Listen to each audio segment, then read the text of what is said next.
Hello बच्चों, चलिए प्रश्न पढ़ते हैं। प्रश्न में हमें दिया हुआ है किसी अभिक्रिया की संकीर्ण ऊर्जा को ज्ञात कर सकते हैं। विकल्प ए है दो भिन्न तापों पर वेग स्थिरांक ज्ञात करके। विकल्प बी है दो भिन्न तापों पर अभिक्रिया वेग ज्ञात करके। विकल्प सी है मानक ताप पर वेग स्थिरांक ज्ञात करके। विकल्प डी है अभिकारकों की सांद्रता बदलकर।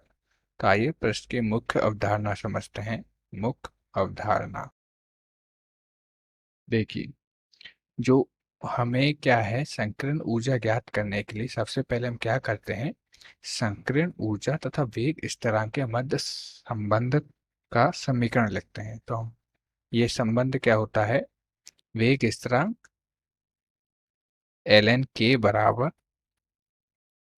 Minus E A upon R T और ln प्लस ln ए। ये क्या है, वेग स्थिरांक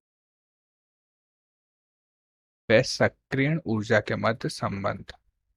सक्रिय ऊर्जा के मध्य संबंध, ये हमारी क्या है, सक्रिय ऊर्जा होती है। और जब हम भिन्न भिन्न तापों पर वेग स्थिरांक लिखें, अर्थात ln k2 अपॉन k1 बराबर minus E A upon 2.303 are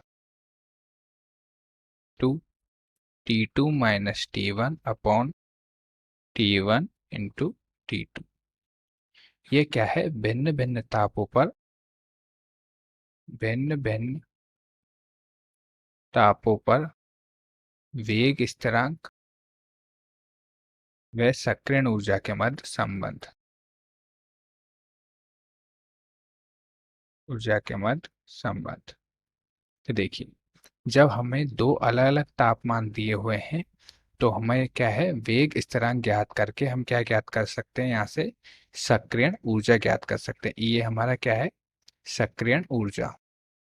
सक्रिय ऊर्जा तो क्या है, T1 T2 भिन्न भिन्न ताप पर K1 K2 का मान दिया है, तो हम क्या कर सकते हैं, सक्रिय ऊर्जा का मान ज्ञात कर सकते हैं। अतः हमारे मुख्य अवधारणा के आधार पर विकल्प ए क्या है, सही है। अब देखिए, दो भिन्न तापों पर अभिक्रिया का वेग ज्ञात करने की हमें जरूरत नहीं है, तो ये विकल्प भी हमारा क्या है, गलत है।